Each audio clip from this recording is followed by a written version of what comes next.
Hi, I'm Daniel Pohl, research scientist at Intel Labs. Today we're going to show you a very cool demo, Wolfenstein Raytraced, and it's running on this small laptop in real time.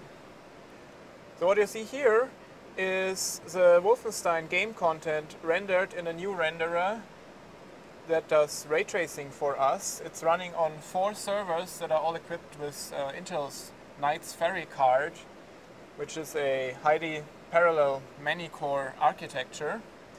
And we use these servers to calculate the image, and then we stream it one by one to this thin client, like a small laptop for example, to get the game to be rendered in real time. Also, we changed some parts of the original map. For example, we replaced the regular car that comes with the game with a more detailed car. We also added a special shader to it to make it with more reflecting special effects, looking more like a car with lots of reflections, which you can see here. You see like these monsters, for example, getting reflected in this car through the shading system.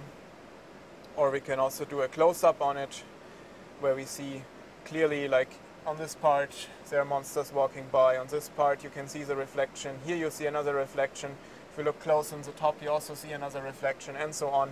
So these effects are very good doable with ray tracing, which we are demonstrating today. Ray tracing itself is a rendering algorithm. It's used to create images out of a 3-dimensional scene. There are a variety of methods you can use, like ray tracing or rasterization is the current one that's used in games. There's other one like voxel rendering, point rendering, etc.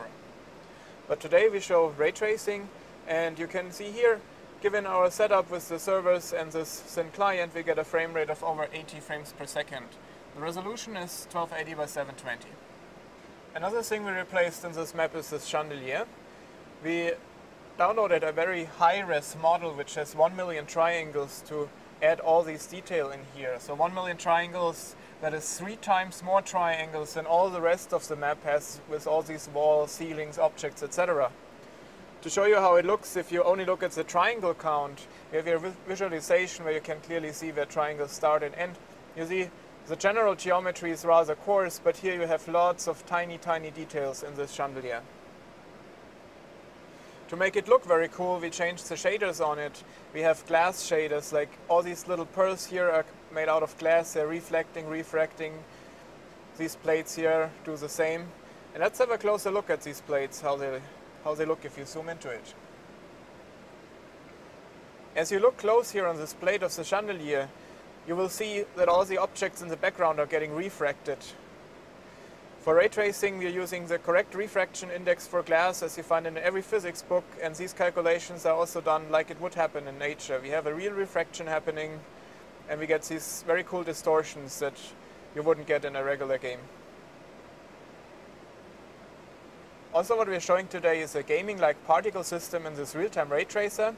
You can see here fire and smoke that gets simulated over a bunch of particles. And let me show you how that works. We can switch over to the triangle view, and suddenly you notice that all your smoke and fire is in reality a bunch of quartz, which have a texture on them and they're partially transparent.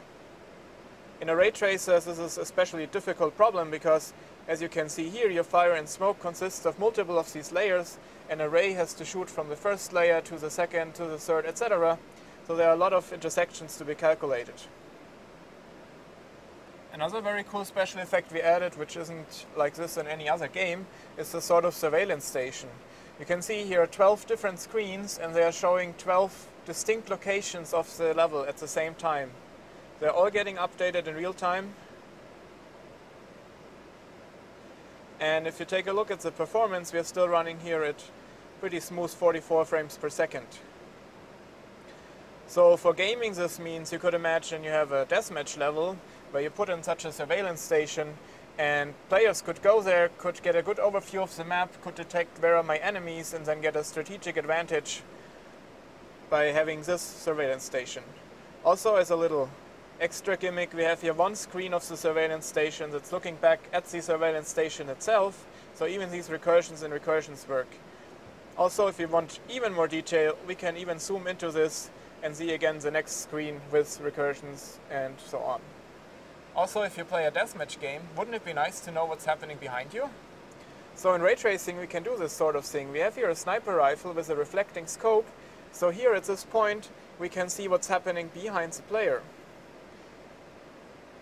So in this case we can see approaching enemies, and through this knowledge we can turn around and deal with it and get a tactical advantage. So that's our demo.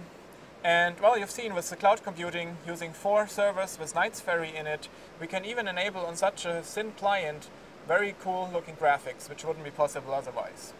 And with ray tracing, we've also shown you a lot of cool special effects that are not in today's games, like reflections, refractions, we have tactical gaming advantage with the sniper rifle, we have the surveillance station. So lots of cool stuff I'm looking forward to see in future games.